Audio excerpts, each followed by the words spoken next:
யாரோ நம்மள சின்ன வயசுல ஏமாத்திருக்காங்க. இந்த ஃபைண்டிங் நீமோ படத்துல டோரி டோரின்னு ஒண்ணு வருமே, இருங்க சாரி தப்பான போட்டோ காமிச்சிட்டேன். அந்த டோரி படத்துல காமிச்ச கேரக்டருக்கு அப்படியே ஆப்போசிட்டா இருக்கு ரியல் லைஃப்ல. சரி அது என்னன்னு பார்க்கலாம். அதுக்கு முன்னாடி இன்னும் நல்லா கடலை பத்தி தெரிஞ்சுக்க ஃபாலோ பண்ணிக்கோங்க. நீங்கள் பார்த்து கொண்டிருப்பது டோரின்னு செல்லமா அழைக்கப்படும் ரீகல் ப்ளூ டேங். இந்த அம்மாவோட சயின்டிபிக் நேம் என்னன்னா பாரகாந்தரஸ் ஹெப்படஸ். அந்த படத்துல காமிச்ச மாதிரி இந்த அம்மா ஒன்னும் தொணன்னு பேசிக்கிட்டு பயந்தாங்கொலியாலாம் இருக்காது. இப்போ ஏதாச்சும் மீன் அதோட இடத்துக்குள்ள வந்தா சண்டை தான், வெட்டு தான். எது வெட்டா? ஆமா, அது வாலி கிட்ட சர்ஜிக்கல் பிளேடு இருக்கும். இல்ல சர்ஜிக்கல் பிளேடு மாதிரி ரெண்டு பக்கமும் முள்ளு வச்சிருக்கும். அதனாலேயே நம்ம டோரிக்கு இன்னொரு பேர் இருக்கு, சர்ஜன் ஃபிஷ்.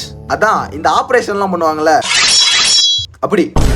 மனுஷனுக்கு அதனால காயம் பட்டுச்சுன்னா அந்த விஷத்தினால வலியும் எரிச்சலும் இருக்கும், ஆனா சாகலாம் மாட்டோம். ஆனா ஒண்ணு, இந்த பெரிய பெரிய மீனை விட இந்த பொடிசுங்க தான் நிறைய பொருளோட சுத்துதுங்க. இந்த அம்மா அதிகபட்சம் 30 சென்டிமீட்டர் நீளம் வரைக்கும் வளருமா, அப்புறம் 15 to 20 வருஷம் வரைக்கும் வாழுமா. அப்புறம் ஜுவினைல் ஸ்டேஜ், அதாவது இளம் பருவம், அந்த டைம்லாம் இது லைட்டா மஞ்சள் கலர்ல இருக்குமா. அப்படியே வளர வளர இது நல்லா ப்ளூ கலருக்கு சேஞ்ச் ஆயிரும். முக்கியமான மேட்ரு, இந்த ஃபைண்டிங் நீமோ படம் ரிலீஸ் ஆனதுக்கு அப்புறம் நம்ம டோரிக்கு சரியான டிமாண்ட். எல்லாரும் வீட்டுல வளர்க்க கடல்ல இருந்து புடிச்சிட்டு வர ஆரம்பிச்சிட்டாங்க.